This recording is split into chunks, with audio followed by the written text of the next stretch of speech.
Policy Foundation. We're glad you're here. And I'm going to try to keep from shutting the computer off and have a place to lay my book at the same time and not drop it like I did then and everything come out of it for the folks that follow me in this room. We're here today to talk about a path forward enhancing Texas' tax environment. In other words, what does the legislature need to do in the area of tax policy to keep or improve an economic environment in the state?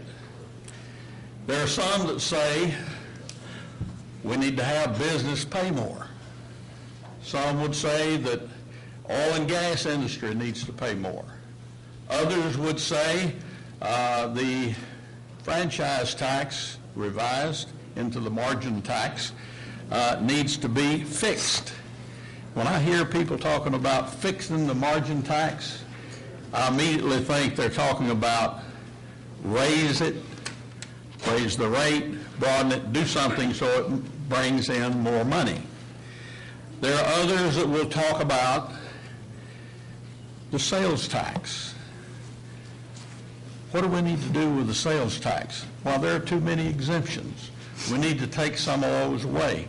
And at the same time, many of those people are talking about don't raise taxes. What happens when you take an exemption away, regardless of which tax it is? It's a tax increase on the people that hadn't been paying it before, right? So, in looking at that, how does manipulating or changing the tax code affect the economy? How does it affect the business's ability to grow their business, their ability to hire more people? How does it affect the family and their disposable income? Some would say, well, you know, businesses really do need to pay more. Well, guess what? Who pays the business tax? It's the individual. Eventually, everything works down to the individual. So when we're talking about tax code, you're really talking about how you bring the money in. And the fact is, the way you bring it in does affect the economy. There are some of us that think that we should completely eliminate the property tax because there's studies that have been done that show that if you raise the same amount of money through a sales tax expansion of the base and maybe lower the rate or raise the rate slightly, you'll have greater economic activity than you do by raising the same amount of money through the property tax scheme. And so our panel today will be talking about those things. What is it? They may look back historically or what has happened in Texas as far as tax policy, and then look forward and say, well, what do we need to do to certainly sustain that environment, but not only sustain it, but to increase it. And that's what I hope that we'll be able to hear today are some ideas about what changes or not need to be made in the tax code in the state of Texas. Because the main tax revenue comes through our sales tax in Texas. That's where, when you look at just the tax revenue, that's where most of the revenue is raised. Hopefully you'll have some questions as to develop as our speakers go through their presentations, and through that we'll be able to maybe liven the conversation up a little bit on that. But we have with us to be our first speaker is Joe Hinchman. Joe is an attorney and a policy analyst who supervises the Tax Foundation state policy program and legal program. He's going to tell you about what the Tax Foundation does, hopefully before he sits down. He earned his bachelor's degree in political science with a minor in public policy at the University of California, Berkeley, and a law degree from George Washington University. Joe's analysis of state fiscal trends, constitutional issues, and tax law developments have been featured widely in court decisions, testimony, and the media. In 2010, he was identified as in state tax notes as among 4 people who will likely dominate the field in the next 10 years. So Joe will give us a rundown on what the playing field looks like in Texas. Next, we have the Honorable Jim Dunham, who is a senior fellow with the Texas First Foundation and a Waco native who earned his bachelor's in 1984 from Baylor University and his JD in 87 from Baylor Law School. He joined Dunham and Dunham Law Firm in 87 and was admitted to the bar in 1988. In 1996, Jim was elected to the Texas House of Representatives. He served until 2011. He was selected by his colleagues as a House Democratic leader in 2003 and worked 4 consecutive terms in that capacity. And he was widely credited with leading opposition to then Speaker Tom Craddock and was a part of the House Democratic Campaign Committee's political leadership. During his time in the House, Dunham developed an expertise in legislative procedure, strategy, use of federal funds by the state, and public education, among many other issues. The Honorable Harvey Hildebrand, Chairman of Ways and Means. Representative Hildebrand was first elected to the Texas House of Representatives in 1988 and was most recently re-elected in 2010 and serving in District 53. In 2011, he was appointed chairman of the House Ways and Means Committee, which deals with all legislation relating to the state's tax code. As chairman of the committee, he authored and passed legislation that will generate over $294 million for the state without raising taxes. The chairman also sits on the Legislative Audit Committee, the Legislative Budget Board, and the latter of which drafts appropriations bill and budget estimates for each state agency. I was proud to have served with both Representative Dunham and Representative Hildebrand. When I first met Representative Hildebrand, I was concerned about the child labor laws in the state of Texas. Because when I first met him, I think he was, I don't know, he may have been working for the Farm Bureau or some group like that. And here came this guy that I knew had to be in middle school, bring me a PAC check from the Farm Bureau. But I later found out that he was a little older than that and later ran for the Texas legislature and won a seat there. So I'm proud to have been able to say that I've worked with both Representative Dunham and Representative Hildebrand and have worked with Mr. Hinchman in different roles through a couple of organizations. And with that, I'll let Joseph Hinchman tell you about his idea of tax policy. Thank you, Talmadge. Thank you all for being here, and most of all for getting me out of Washington, D.C. to the great state of Texas in mid-January. Let's see if I can get this right.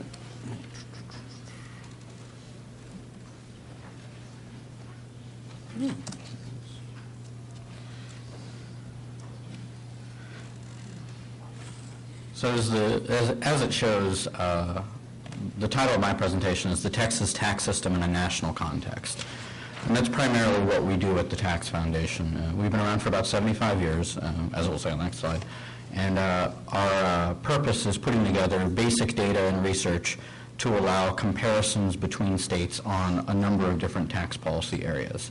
And then we also provide research and analysis on tax issues from the perspective of economically principled tax policy designed to improve simplicity, reduce complexity, and promote economic growth. So it's always fun coming to Texas because, well, let me put it this way. One time I did a presentation like this, and we had one of those little survey clickers throughout the audience, so everybody could click in what they thought an answer to a question was, and the results would flash up on the screen. It was pretty nifty. And generally, in a lot of states, the audience will be mixed on different things. So I'll say, how do you think you compare on property taxes? How do you think you compare on the overall tax burden? How do you think you compare on sales tax and so forth? For the most part, in most states, it's pretty mixed. Different people will say different things. If I were to ask everybody in this audience, if I had a slide like this and we had all those nifty little clicker devices, what do you think the tax burden in Texas is like relative to other states? I don't know if I would get a mixed response. I think you all know that it's relatively low. So a lot of the numbers you'll see me go through in this presentation will just be reinforcing things that I think you already know, but I think it'll help inform the discussion, and maybe you'll pick up a little interesting tidbit that you don't already know about, because we look at it a whole bunch of different ways, as I'll go into. As I mentioned, we've been around for 75 years. We look at federal, state, and local issues, and we're an independent organization. We're not part of any larger organization. We're very excited about what we do.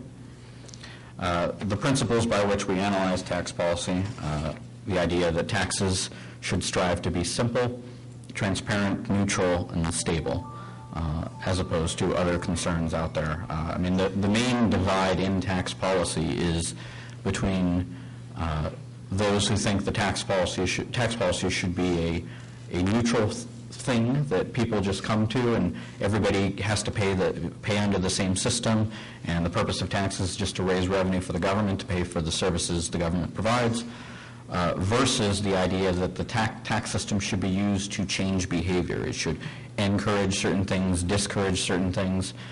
We should use it to reshape how society is structured and so forth.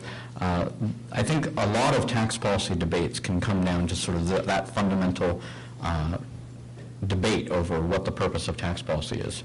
Us at the Tax Foundation, we're very firmly on that first side of the debate, the idea the purpose of taxes is just to raise revenue. All those other functions should be resolved in other areas of government, such as through appropriations and criminal law and so forth. Each year we put out a little booklet which contains all of these rankings. Normally when I do this presentation I bring copies for everybody. Our new one's actually coming out in 3 weeks, which is why I don't want to give you an obsolete booklet that's going to be out of date. But if you, we do send this out to each state legislator, so be looking for it in your mail. If you're not a legislator, or if you want to make sure you get a copy, feel free and email me or let us know, and we'll make sure you get it. But it has rates, collections data, and rankings for every state. So what are the different ways we look at tax policy? Try to measure it. One of them is Tax Freedom Day, perhaps the most well-known thing that we put out every year. This is the day of the year on which Americans have earned enough to pay their taxes and can start working for themselves. It's an estimate of the combined federal, state, and local tax burden. So this year, last year, 2011, Tax Freedom Day fell on April 12th. Putting it another way, the boring way, it's federal, state, and local taxes comprise 27.7% of income in the United States. But we do a little calendar representation. That's April 12th. That's 27.7% into the year. Up a little bit from 2010. That's primarily due to the recession's impact on tax revenues, the extension of the Bush tax cuts for 2 years, and the new payroll tax cut, which at present will be expiring at the end of February this year. Our highest ever was in 2000. We also did a calculation including the federal budget deficit. If you include that, Tax Freedom Day would have been May 23rd. Very large federal budget deficit. Each state also has a Tax Freedom Day, and we calculate that as well. In Texas, it was April 7th, which you'll notice is 5 days before the National Tax Freedom Day, and that ranges from Mississippi to Connecticut, late March to early May. This is Tax Freedom Day over time, the blue line. The lighter blue line is when you adjust it to include the federal budget deficit, which we've had to do increasingly in recent years because those numbers have gotten so far apart from each other. So as you see, it peaked in 2000. We've had peaks and valleys then, but tax burdens generally, nationally, are relatively low compared to recent years. We also take out the federal and just look at state and local. How do states compare each other on tax burden? This is the percent of residents' income that's paid in taxes. Now, this is not collections data. We also report that, but as does census, we reproduce census's report on collections data. Burdens is different from collections, because collections is the amount of money collected by government, whereas burden is the amount of money paid by the residents of a state. And I'll give you an example about why that difference is important. Take Alaska, for instance. Alaska, like Texas, gets a lot of money from taxes on extractive activities, a lot of oil and gas production in Alaska. So if you look at collections data, it would appear to be that Alaska is the highest tax state in the country. They collect a lot of revenue from this stuff. But any economist will tell you that it's not Alaskans paying those taxes. It's people who use Alaskan oil that are paying those taxes, bearing the economic burden of those taxes. So when you adjust for that, Alaska actually has one of the lowest tax burdens in the United States. So we make that correction for a number of different things, tourist activities, gambling taxes in Nevada and so forth, in producing this study. So in 2009, which is the most recent year with census data, the U.S. average state local tax burden was 9.8%, ranging from Alaska to New Jersey, and Texas is pretty low on that score. This is Texas's tax burden compared to the average state tax burden over time. Average state is in red, Texas is in blue. Obviously much lower. Texas is about 8% of income in state and local taxes. Compared to neighboring states, Texas is, of course, a low tax burden, although it's worth noting that many of your neighbors are also relatively low compared to the national average.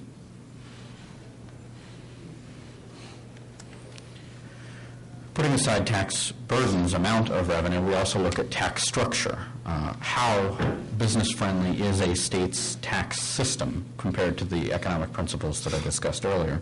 So it looks at how states raise their taxes separate from how much they raise. We take 118 different variables, focusing on individual corporate sales, unemployment, and property taxes, and rank them to see how states compare each other on how they raise their taxes. New York and New Jersey are among the worst. South Dakota is among the best in terms of how neutral and simple their tax systems are. Texas is 13th. That's 13th best. First is best, 50th is worst. For each of the individual taxes, we also provide rankings. So Texas is very good on the individual income tax. You don't have one. Unemployment insurance, kind of middle of the pack to low on property and sales tax, and not very good at all on the corporate income tax, and by that we mean the margin tax for Texas. This is how Texas compares on this score with neighboring states. Again, 1 is good, 50 is bad. Texas relatively high. Many of your neighboring states have less simple, more complex, less transparent, less stable tax systems relative to Texas, although Texas is certainly not in the top 10 on that. Sources of revenue is also important. The average pie for a state on the left there, a little bit from income tax, a little bit from sales tax, a little bit from property tax, and everything else kind of miscellaneous. Texas, a much more stark division. Get a lot of revenue from property taxes, a lot from sales taxes. I'll kind of just zoom through these. These are collections data, which you're probably already familiar with. Texas, of course, does very well on individual income tax collections because you collect nothing from it. Combined average and local sales tax. This you'll see in a lot of places comparisons of the state sales tax. We don't find that very helpful in comparing against states because a lot of states have local sales taxes. So, for instance, Colorado has a very low statewide sales tax, but they also have a bunch of local sales taxes that are often higher than the statewide rate. So when you combine the local with the state one, they actually have pretty high sales tax rates compared to other states. So we adjust for that. We do an average of all of the localities. Tennessee is the highest with a 9.44% average state and average local sales tax. Texas is 14th highest with 7.61%. That's the state plus the average local sales taxes in Texas. Corporate tax rates. I always like to point out that even for states that don't have a corporate income tax like Texas, because of the high federal corporate income tax, you're still among one of the highest in the world. The United States has the second highest corporate income tax in the industrialized world. So that's always important to remember because, of course, you're not just competing with your neighboring states, but also, we're in a global economy all over the place. Property taxes. Texas third highest in terms of percent on owner-occupied housing, which I imagine you probably already knew. We have a lot of tools on our website, which I'll just kind of zoom through, which you can use if you're looking at interesting data. This is migration data, people moving in and out of states with their money, taxable income. Texas, of course, is a net inflow for every year since 1993, which is as far back as the data goes. Texas has gained residents and income. State spending calculator, if you wanted to impose a spending or tax limitation on a certain year, you can design what that is and see how it is and how that would have changed the budget going forward. I do want to just take just under a minute to give you a preview of a new study that we'll be coming out with soon that we haven't done before. This one takes 7 representative model firms. So one of them, for instance, is a labor-intensive manufacturer. We design it, we give it certain characteristics, so many square footage, so many employees, so many profits, and so forth. And we put them all in put it in each of all 50 states. We worked with KPMG to calculate their tax bill, sales tax, property tax, corporate income tax, and so forth. And we did it twice, once for a mature firm and once for a new firm that's eligible for incentives. So it's very exciting to see what some representative firms would look like in each of the 50 states, and I wanted to share Texas's results with you on that. Generally, you'll find that Texas does very well on mature firms, which I think is one of the prime reasons you guys are doing relatively well in the economy, gaining jobs and being rather successful in that, because your state puts the focus not on luring new companies, but on building up and keeping the companies that you do have and that do come here. And I think in the long term businesses appreciate that, and they gravitate to places that do that, as opposed to the states that offer, here's a 2-year thing or a 3-year package or a 4-year incentive thing, something more long term. But just going through it really quickly, these are the different firms that we modeled. Call center, corporate headquarters, R&D facility. Texas is in the top half for mature firms. For a retailer, in the top 10 for a mature firm. Distribution center, kind of middle of the pack. And then for manufacturing, labor-intensive, top 10. Actually, I think the capital-intensive one, those might be flipped. I think Texas is 17th on mature on that one. So with that, I think we'll have a good conversation here on the panel. As I mentioned, Texas pretty good on mature firms. The margin tax is an issue. I've written extensively on the margin tax. I know there's a lot of politics behind it, and a lot of I can't imagine. If I were a Texas legislature, I imagine I would be tired of talking about the margin tax, but that's out there, and it's something we're very critical of. These are the issues that we work on, and we're always happy to communicate. Thank you all.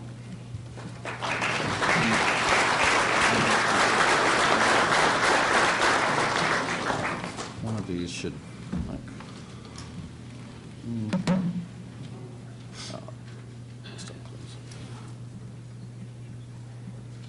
Good, thanks. Thank you, Joe. Next, we'll hear from Representative Dunham.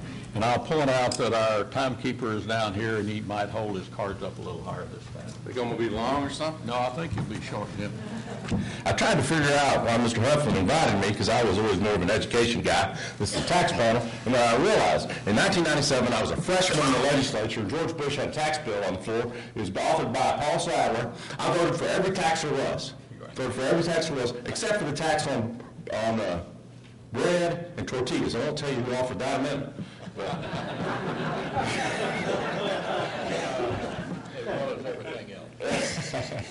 And so I guess that does make me an expert. As a freshman legislator, I sat there and pushed that button for 2 solid days for every conceivable tax possible because they had a complete tax package and that Bush and Sadler had put together in this big high-powered committee. I was a freshman, I didn't know much better. But the people that didn't want it offered hundreds of amendments to change and raise this tax and this tax and this tax, and if you were supporting the bill, you had to sit there and vote for every one of the damn things. And so that was my first experience on taxation. I look at the summary here today. It says this is a path forward enhancing Texas tax environment. For who? That's the question. I mean, I can't answer that question unless you tell me for who. Is this about making Texas more profitable for business? Is this about making Texas a better society for us to raise our children? For who is the tax environment to be analyzed? Because that's the question you got to ask, okay? Because if you look at the presentation you just saw, we're like 47th in the nation in tax collections per capita. Pretty damn good. If your only goal is to have lower taxes. In Waco these days, the most popular guy is a guy named Robert Griffin III. Robert Griffin just joined the NFL. And I got a text last night from somebody. I'm going to tell you what Robert Griffin said. Oh, I got an email, sorry. He said, on leaving for the NFL, obviously you want to leave something better than you found it. I can say I did that. And he did that for the Better Athletic Program. I think the problem with tax policy in Texas is that it's not driven by people, decision makers, who are asking themselves and signing a pledge that I will leave Texas better when I leave the legislature than when I got there. Instead, they're signing a pledge to a guy with a bad beard in D.C. And he is dictating Texas tax policy because you cannot do anything meaningful unless you have the permission of Governor Norquist. That's just the fact. I believe that we should have lower taxes. I tell my kids and my wife, we rent our house from the state of Texas. Pay about $12,000 a year in property taxes. That's more than the house payment I had when I first got married. I rent my house from the government. So no one wants higher taxes. So it's sort of a loaded question anytime you have a forum like this, because no one wants to pay higher taxes. I don't. But I do want a society for my children that is better off than the one that my father gave me. And I can't say that. In those terms, in Robert Griffin terms, my tenure in the legislature was a failure. High school graduation rates are down. Texas citizens without a high school diploma, we're number one in the nation in citizens without a high school diploma. We're 50th. We're 45th in SAT scores. Go check what it cost to go to the University of Texas in 1997 when I entered the legislature and what it costs today. Now, tax rates are the same or lower, but do we have a better tax environment to have a better state than before? When I was a kid, you could close your eyes and you knew when you'd cross the border into Louisiana. We did this. Laid down in the back of my parents' station wagon, and my dad would say, close your eyes. And you'd be driving along, and all of a sudden go, boom, boom, boom, boom, boom, boom, boom. So that's God's honest truth. Anybody ever did? You do the same thing in Oklahoma. That's sort of cheating because they had a bridge. But you drive it, you go to Beaumont, and you want to go to Lake Charles, you know when you cross the border. Same thing going to Shreveport. Can you say that today? No. Today, got a little girl, she's in 9th grade. When she started school, you know how much she owed on roads, for roads in Texas? Nada. We were paying as we go. Paying as we go. She owed nothing. Today, she's obligated to pay $30 billion over the next 30 years for the roads that I was too cheap to pay for. Think about that. My mom and dad stepped up to the plate. It wasn't a question of what should the tax rate be, and then let's figure out how much money we have and diddle it out. They said, we need a good infrastructure of roads in Texas, and we're going to find a way to pay for it. And they found a way to pay for it. Gas tax. Now, when I'm an adult, we come up with this great idea, we'll just bond it. And today, we spend more money on interest on those bonds than we pay on new road construction. Why? Because we pay nothing on new road construction. The gas tax will no longer pay anything for new road construction. So I ask you, who should the tax environment be good for? This ain't about class warfare. That's the new topic these days. Anytime you say anything about having people be responsible and accountable for the future, like our parents were, accused of class warfare. I have a practical thing that's the first step. The first step is let's be honest. Let's be honest. Texas is not a pay-as-you-go state anymore. We're a say you're a pay-as-you-go state. Because today, the Texas budget is balanced because we accelerated tax collections from next biennium. We delayed and deferred payments that we were going to owe today to next biennium. And we shift the books around and balance the budget.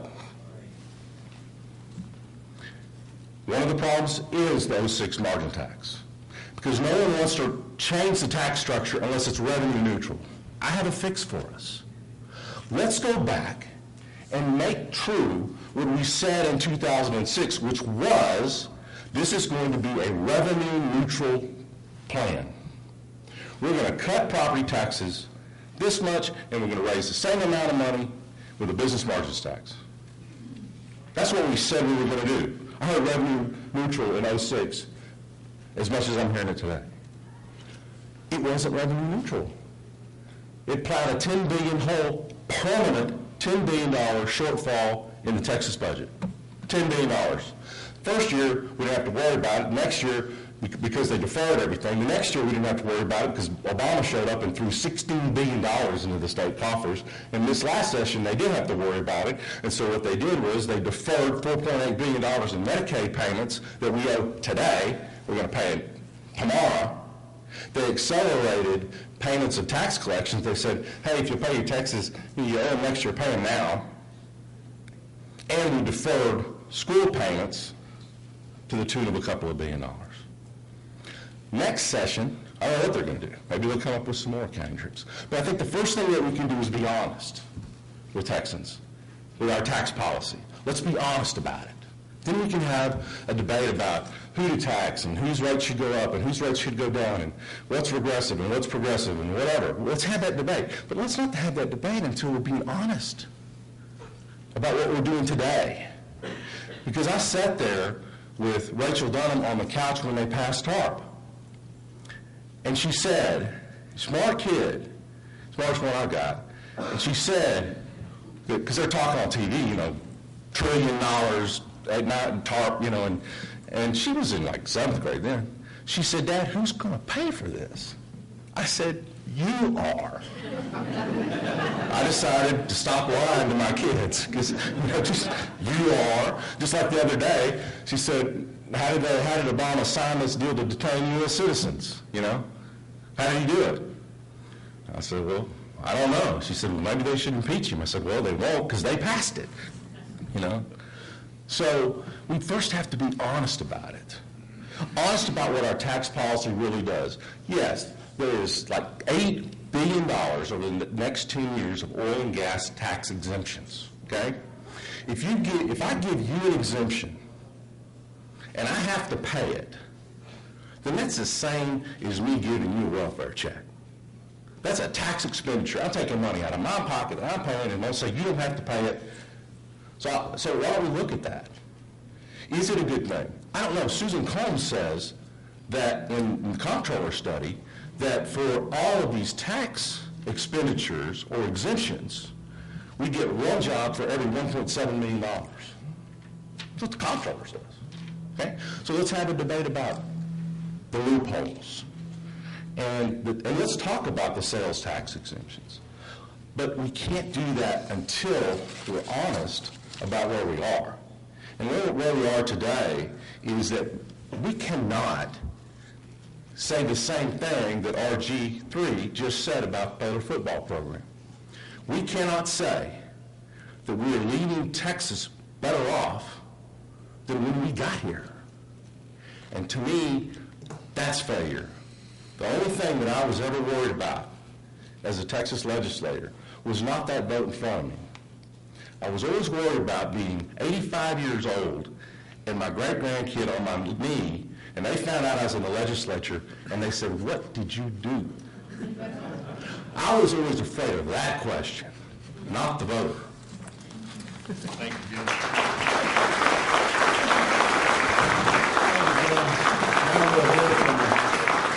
Hildebrand. Got him started. You got them started all right. God, Jim, I forgot how much I missed you last session. I didn't miss y'all. I'm not to say that. I don't miss Goodness gracious. Good well, obviously I have a different view. And it starts off the historic perspective. I think in some of the charts that Joe showed, he demonstrated that Texas looks pretty darn good compared to other states. There are some areas that we have challenges and some areas that we want to continue to improve, and I'll get to that in a few minutes. But I'll take up the historic perspective first, and that is both tax policy and spending policy. And the truth is, while there'll be a lot of politicians claiming that they did this or this leader did that, and that's why we're enjoying such economic prosperity in our past and why we're the fastest recovering state in the nation by far, and why we had a more shallow recession than the rest of the country, and all the other things that we've talked about in the last few years as the country's gone through this downturn. We have always, with a few exceptions during certain challenging climates, had pretty good darn public policy that made our state attractive to business. And we have made pretty sound fiscal policy decisions that have made Texas attractive to business and have treated its taxpayers and its residents in a positive manner. If you look at the last legislative session was just the latest session in which we prioritized spending, passed a balanced budget without a tax increase, and increased local control of school district management issues, and on and on. It's something we did 2007, 2009. Yeah, we are pretty creative sometimes on that appropriations bill and making those numbers match. But guess what? Jim got here in 97 and 91. Ann Richards, Bob Bullock, and Gib Lewis did the same thing. It's nothing new. We do some creative finance. We do some creative accounting where we defer payments a month into the next year. We have the responsibility to repay that when we come back. Next legislative session, we will continue, I believe, to address our state finance in the same manner. We will prioritize spending.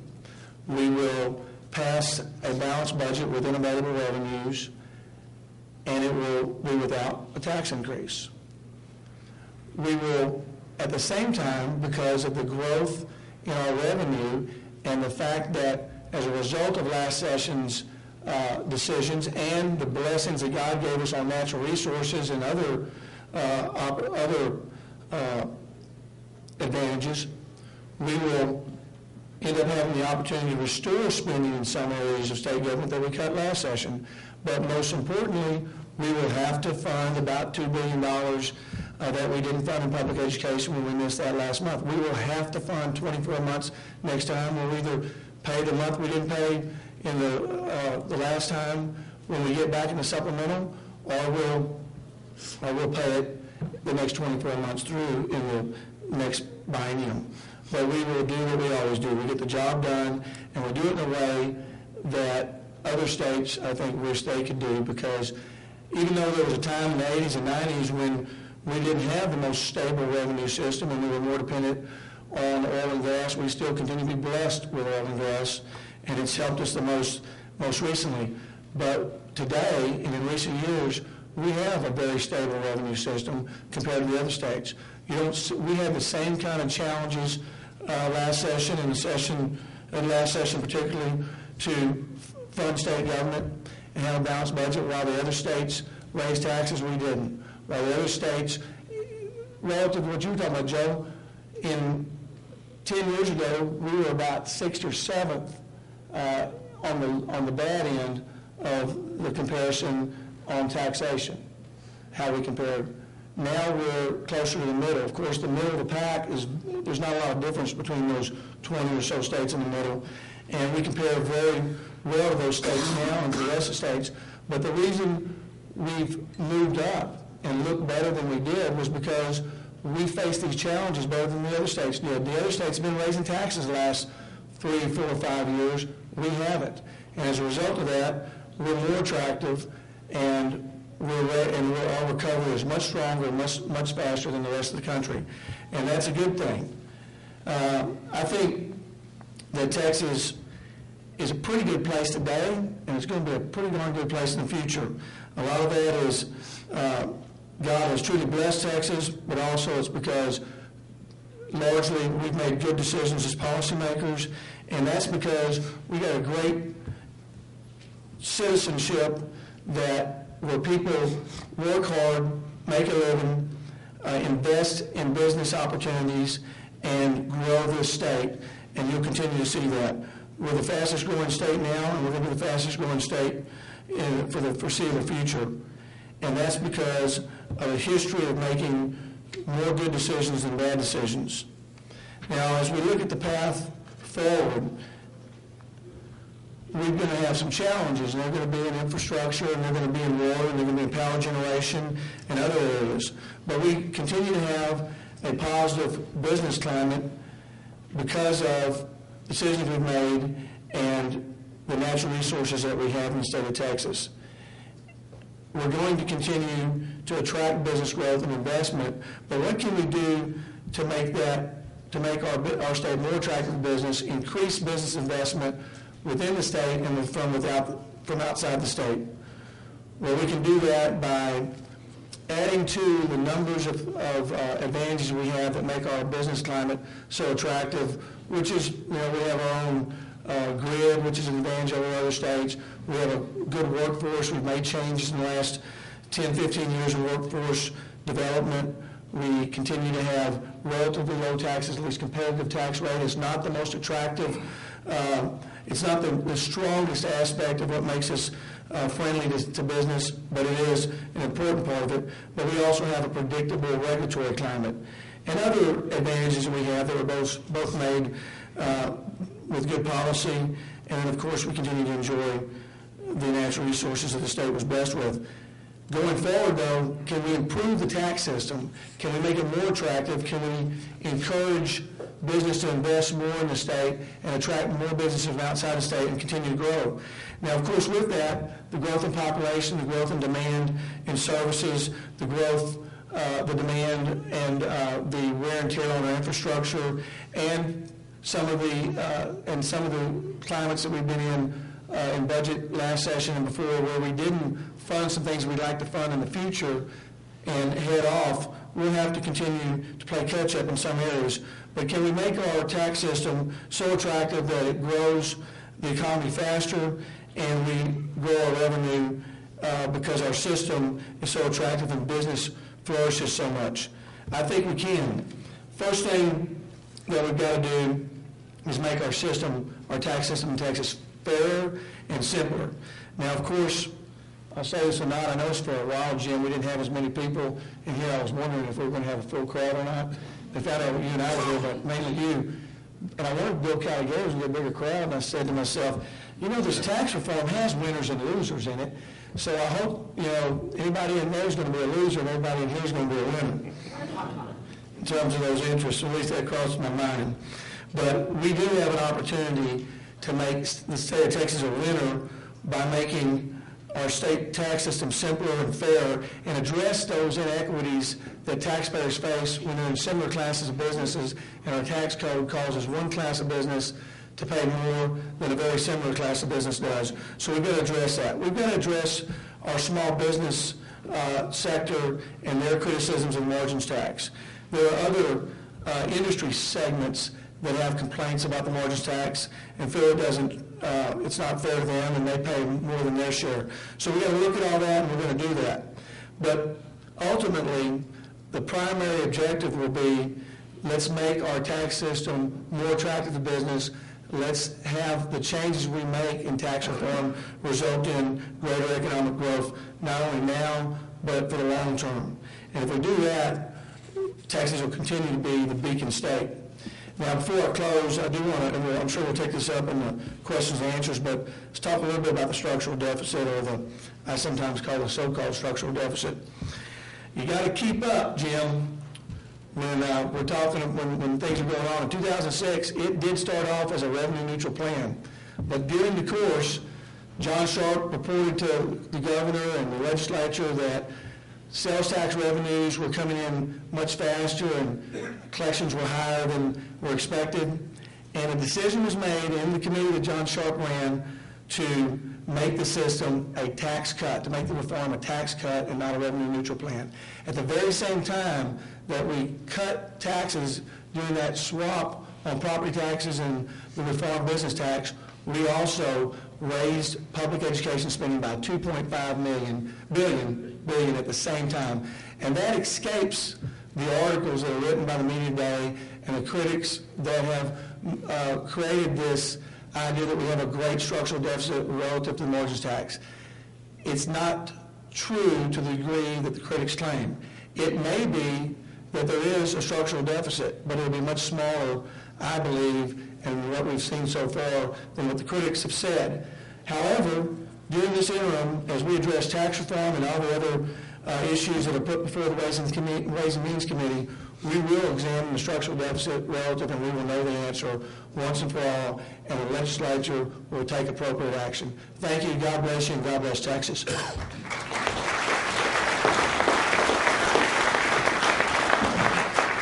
Thank you, Harvey. I'd like to take a moment and see if the panel has any questions of one another, or if something was said that they wanted to comment on. I'll say this. If you will, Jim, speaking to the mic, The budgeting in Texas is set up so for me to get reelected.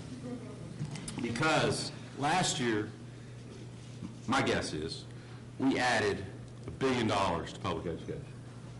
I don't know. My guess is somebody here knows the answer. But I can stand up in this room and say, we added $1 billion to public education in Texas schools to make them better.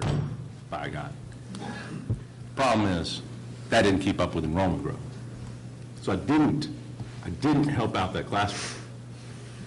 The 06 bill did increase state funds to public education by billions because it lowered the share that the locals were paying. The amount of net money that went into public education went down. In 03, we had a large deficit problem. It was a real deficit problem. And 4 years later, when we got to 06, we had net cut $4 billion out of public ed. We put more money, there was more money going in. But every year we added Dallas ISD to Texas. Every year we added Dallas ISD. So I think you've got, that's the thing of why we need to find a way to be transparent with these numbers. Because it's true that the 06 tax bill if you pull the fiscal notes for each bill, it was an equal tax swap. But if you pulled the fiscal notes and said what LBB was saying was going to happen after 5 years, it was dead on. They told us in '06, but you had to look deeper.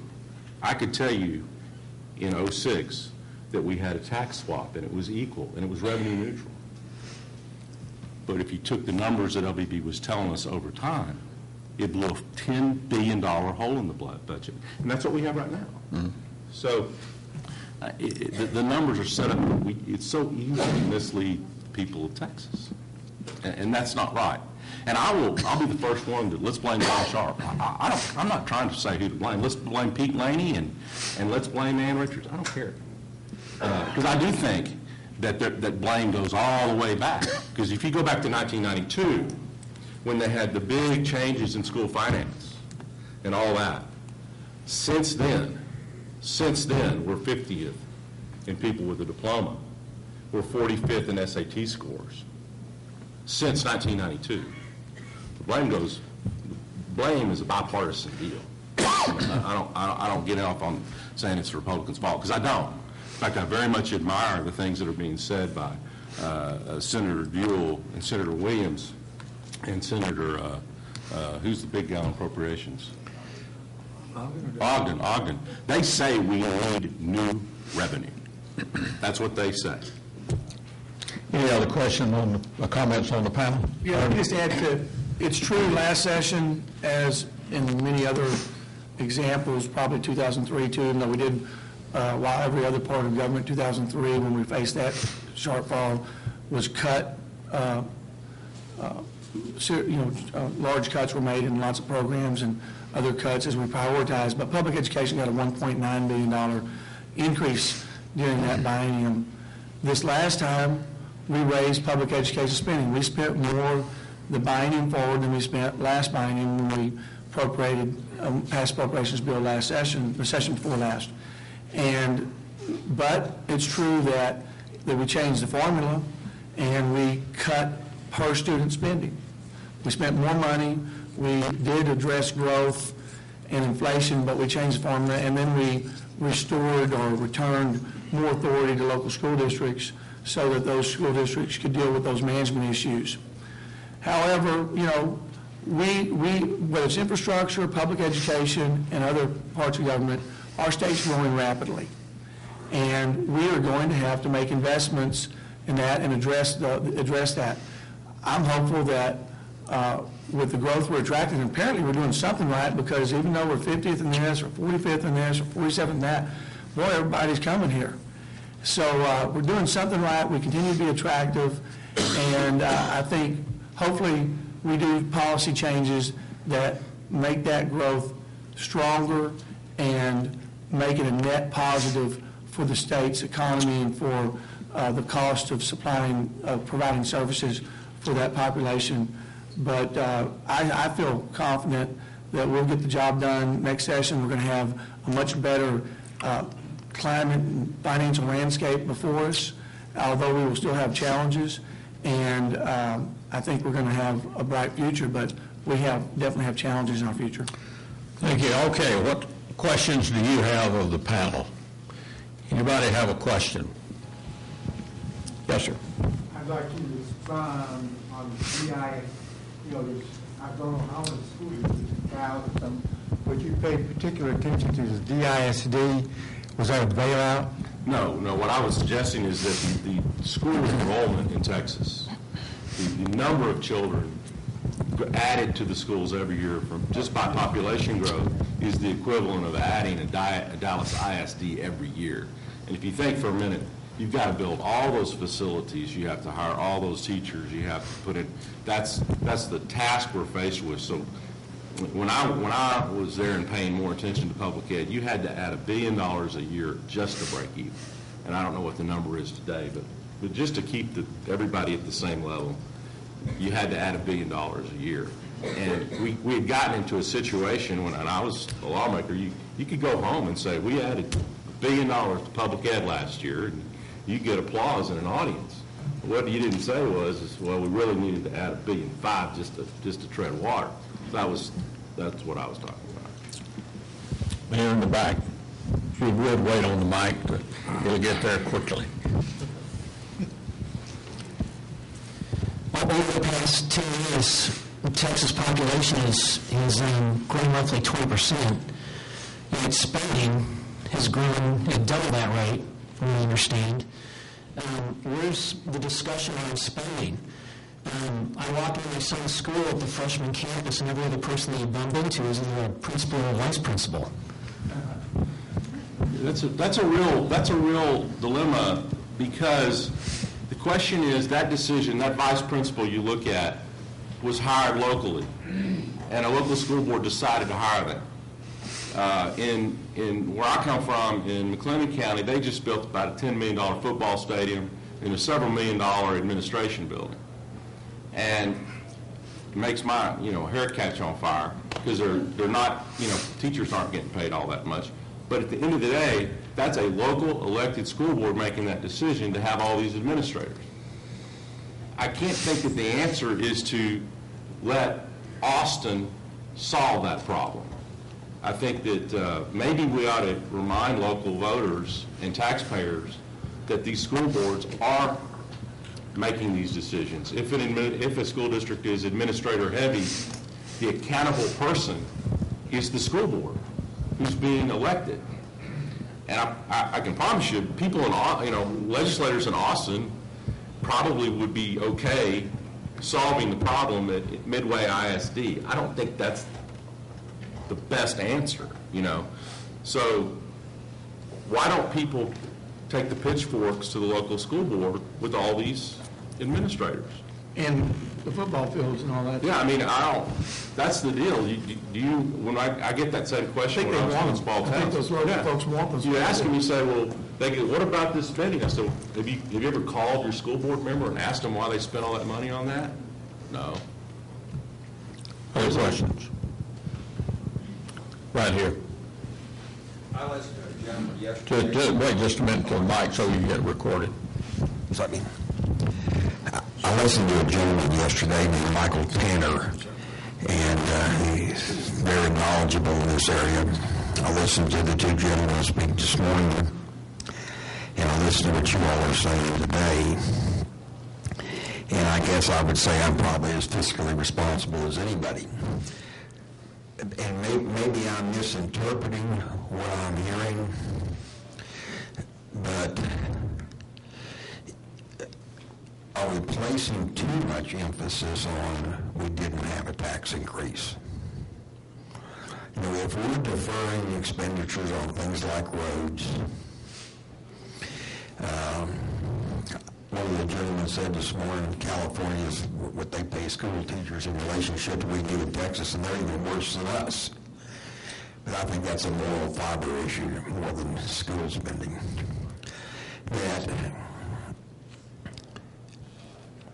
That we got the cart before the horse, kind of say. Is there maybe a level of taxation that is reasonable to everybody and accomplishes what this country or this state needs to do long term, and not deferring to our children and grandchildren things we're not taking care of today? Okay. Joe, do you, since you look at all the states, and I'm not sure how much that plays into your formula, can you comment on that question? Well, the questions that you're talking about today are questions that are happening all over the country. They're happening all over the country. And ultimately, those are the decisions you have to make in the state of balancing all of these different things. Something we say about tax policy is that it's the one thing that a legislature can do and have an impact right away. Education, infrastructure, these things are all very important, but they can take as much as a generation to see the positive effects from. Whereas making a change in tax policy can for good or for harm, can have an impact right away. Any other panelists have a comment on that? Yeah, I want to comment. Harvey? Yes, sir. You used the example of California teachers and Texas teachers. It's true, California teachers get paid more than Texas teachers. But again, we never seem to compare apples to apples on any of these things, where we're comparing our education system to Europe's or Asia's, where we educate everyone and they break off and still have something like what we used to have in vocational education. And there's, all those folks in Europe that are out of their high schools that speak 3 or 4 languages got to go on the college-bound track, and they didn't put nearly as much in that other track that didn't make that, and they're not speaking 2 or 3 languages. But specifically, if you've got to look at cost of living in California, when you adjust the pay scale for salaries across the country, we go from 30th, 35 or something like that in teacher, and we drop down to about 15th. California goes from number 1 and shows up at about 30 when you make that adjustment. So you got to look at those things. I think that we definitely take infrastructure. That's something we're going to have to deal with. So the senators that Jim referred to have laid out at least rough proposals and discussed the idea of how you fund those demands, those needs. And the legislature, those members are going to take leadership roles in trying to come up with recommendations to the rest of the legislature. The legislative committees in the House and Senate will consider those recommendations and others, and will vote to address those policies, or we won't because we weren't satisfied with the solution, or we have to deal with it. But we'll make those decisions. But at the end, sometime the public has to tell us, demand what they want, and when they do that, the legislature responds. It's very reflective of Texas citizens. Other question? We have one right here. Raise your hand again, ma'am. There you go. Recently, Senator Dan Patrick talked about raising the sales tax. Probably a couple months ago. In the fall. Harvey, you look a little bit. I missed that, but I don't always take my. It was in the fall. Anyway, but. I think what she's alluding to is that Senator Dan Patrick in the fall talked about increasing the sales tax and using it specifically for public education. What are your thoughts on that, the panel? We've seen earmark taxes like this in other states. They're very popular. It's probably the easiest way to get a tax increase through, but you end up getting hamstrung with the earmark funds going forward. We saw it with TIFs and education funding in California. I mean, that's a big component of why they're in the mess that they are, is because so much of their budget has been portioned out at the ballot box rather than by the legislature. So bear that in mind for proposals like this, to earmark this for children and candy and happy things, because ultimately you've got to prioritize all of the different priorities out there. And when some things get a leg up and don't go through that process, you get these little fiscal fiefdoms that come up and make the problem harder. We have a tax and switch problem in Texas because, for example, right now you'll see that Parks and Wildlife is going around begging for money because they need like $4.5 million for something, and they could get rid of the governor's security detail and pay for it. But actually the same one. But and what's crazy is Parks and Wildlife right now, I think, has tens of millions of dollars sitting in their account, but they can't spend it because they had to use it to balance the budget. We collect we have like $1 billion or $800 million that we collect on something called the System Benefit Fund, and everyone here is paying it on their electric bill to create a fund to help people that, elderly or whoever can't pay their electric bill in the summer or whatever. It's a dedicated fund. Guess what? We steal it every year, and we don't spend it on that purpose. And so one of the problems with dedicated funds is they don't end up being used for what they're dedicated for, and you end up having, like Parks and Wildlife, the money is sitting in the bank. But the legislature, the Legislative Budget Board, won't give them the authority to spend it because they can't. They needed it to balance the budget. And then on the sales tax, and this is the argument that we'll have until the end of time, but if you take the gas tax, the sales tax, the franchise tax, and the school tax, and the dynamic effect of that, if you're in the bottom 20%, you're paying about 7 or 8% of your income is going to the sales tax. If you're in the top 20%, 3% is going. It is It is a regressive tax, and at any time we raise sales taxes, a disproportionate share is coming off the bottom. And, you know, there is the argument that, well, you don't have to buy bread or whatever it is. Well, we don't tax bread. That's right. Sorry, Tom. Right, I didn't get that through, Jim. Sorry. But, you know, and we'll always have that discussion. The sales tax in Texas is what, 17th highest in the nation or something like that. We're about mid-level. I think it's you know, I'm not an advocate of lowering it, but Sure. I'm also not an advocate of raising it. Harvey, you have I'm not for raising it either, and I don't think you want to use the sales tax to dedicate a portion of that to public education. Obviously, we're going to need to address public education funding, and I think the most likely opportunity for doing that is after the pending court case. And when that comes, we'll have the ability or at least more motivation and more likely to succeed in addressing it. I have a couple of announcements to make, but before that, would you help me thank the committee of the panel?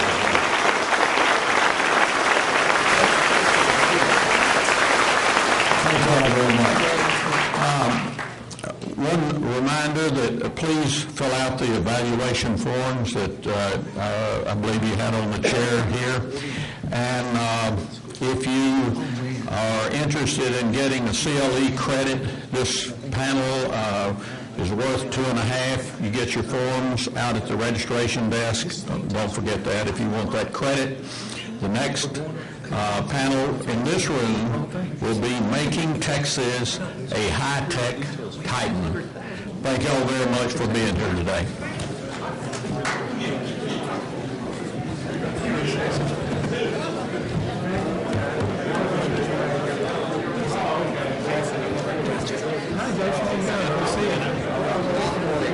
Good to see you again, buddy. How you doing?